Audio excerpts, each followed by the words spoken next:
overturned and a new decree comes out. And you can follow the rest of the story. But the Jewish people are saved as a result. And they celebrate this still today. There's a Jewish festival called Purim, which goes back to this whole story, celebrating the salvation of the Jewish people as a result of Esther's courage to kind of intervene at that point. But nevertheless, it's a weird story. I mean, it's a good thing to read in the sense that it is readable. Every so often I meet people who, in fact, I was talking to somebody in my office this week earlier, and she's saying, I really want to get much more serious about my faith. I've started to read the Bible. I'm starting with Genesis, and I'm going to read all the way through. And I just had that kind of, oh, no, don't. You can read Genesis all the way through. You can read Exodus. But my experience is that by the time people get to Leviticus, then it all begins to fall. There are good ways to read the Bible, but starting at the beginning and reading all the way through is not one of them. You need to get some good Bible reading notes by Scripture Union or something, and put it, or go join a Bible study group or something. It's never a good idea just to start at the beginning. I think you're just going to plow all the way through. Well, some people can, but I think it's not a good idea. But you could sit down and read Esther. It's only about 10 chapters. It's only so it'll take you 20 minutes, half an hour, something like that, and it is really readable. But it's a bit weird. And I mean, God, this is what's weird. God is never mentioned in the book of Esther. Never. I mean, the word God, the name, there is no mention of God. There's hardly any mention of any kind of worship at all. There's, I think, one mention of prayer, but there's no mention of the law, of the Torah, of the holy books, the first 5 books of the Bible that were so sacred to Jews. There's almost like there's no religion in this book. And yet there it is in the middle of the Bible. But over the years, a lot of people have said, well, it shouldn't be doing that. It's a mistake. And even great people like Martin Luther, one of the great reformers at the Reformation, thought it should be removed from the Bible.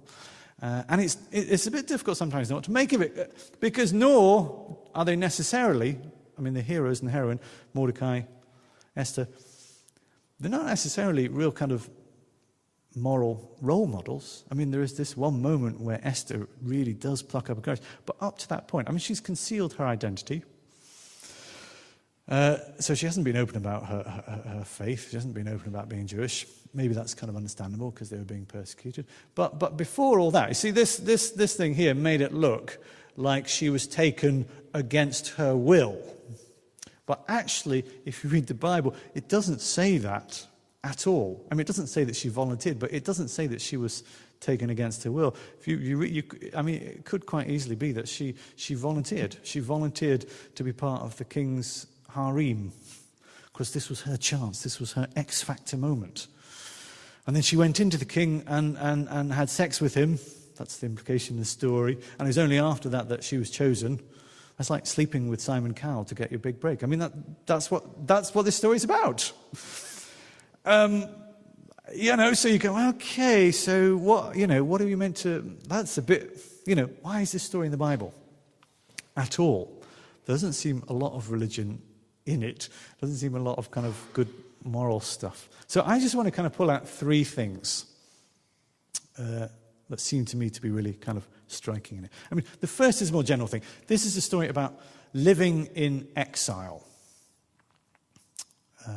It's not the only part of the Bible where that theme comes up. You see it the same in Ezekiel and bits of Isaiah and Jeremiah and so on. But it's about, you see, when they were in Israel, they had all the trappings of they were a holy nation. They had their big temple, they had all their priesthood, they had this whole kind of thing, and at least theoretically, everybody was meant to be a believer, and everybody was meant to worship. Now, of course, they didn't, but that was at least the public default position. And then when they were carried off into exile, suddenly they had to kind of learn to do it all afresh. Suddenly they were a tiny minority in a context in which, there was at best indifference towards their faith and at worst active hostility or even persecution. So they didn't have the protection of the state. They didn't have all their kind of buildings and all their priests and all that whole kind of apparatus. They didn't have a sympathetic king.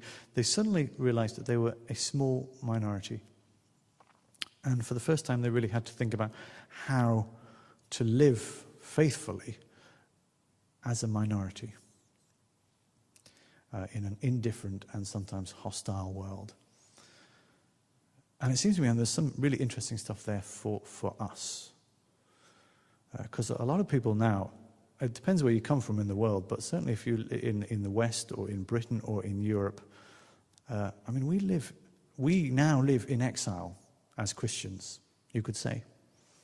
I mean, we didn't always. This used to be a Christian country. I mean, this place was built when it was a Christian country. The university was founded in 1947. So it was founded at a time when the basic assumption was that everybody sort of was Christian, so let's put a great big chapel at the center of it. There's no way if they were building a university today that they would build a building like this. They'd put an Islamic prayer center first, and maybe with a little kind of multi-faith space at the end, and groups like the Christian Union would be left to fend for themselves or find place in a local church hall or something like that. We are now, as Christians, seems to me, living kind of in exile. We are a tiny minority in the West, particularly in Europe and especially in Britain. And we somehow have to learn how to be faithful in that context. It's always it's quite striking, when particularly meeting students coming from Africa. There's a guy called Olimide who's here a year or two back, and he's from Nigeria. And he was really, when he first came to worship here, I mean, he never put it like this, but inside, in his head, it was this kind of like, where are all the people?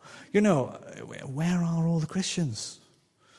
Nigeria was kind of, evangelized by people largely going out from this country, and in his head it was like he's coming to Britain, which is where, the Christian gospel came from, and he got here and there were virtually no Christians around, and half the churches were empty and full of people in their kind of 60s and 70s, and there was this kind of, and I see it time and time again. I remember talking to him about his church back home in Nigeria, which is just, as far as I could, it was Anglican church. And I said, well, how many people, say you go on a Sunday morning, how many people are in the church?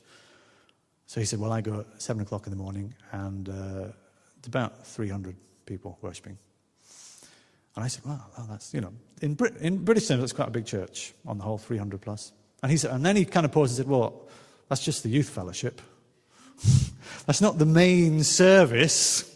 That was just a youth fellowship. The main service was huge. There are more Anglican. The figures are something like that. There are 30 times as many Anglicans in Nigeria as there are in England, which is kind of like the centre of the Anglican Church. So we are now a minority, and we have to kind of learn to live in exile, and it's not very easy. The Bible says, we need to be in the world, but not of the world, and it's a really difficult balance. It's quite easy if you live in a society which is entirely Christian. You might fall short of standards, but in principle, you kind of, it's really difficult, and you'll find this in a university. It's quite difficult to be in a minority, and you're constantly trying to work out where do you draw the line. The one temptation which happens to people is you kind of retreat into a sort of Christian ghetto.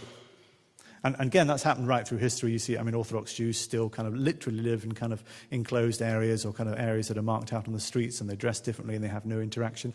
You see that with the Amish in North America from a kind of a Christian perspective. And even, today there's a temptation to kind of withdraw into the Christian ghetto.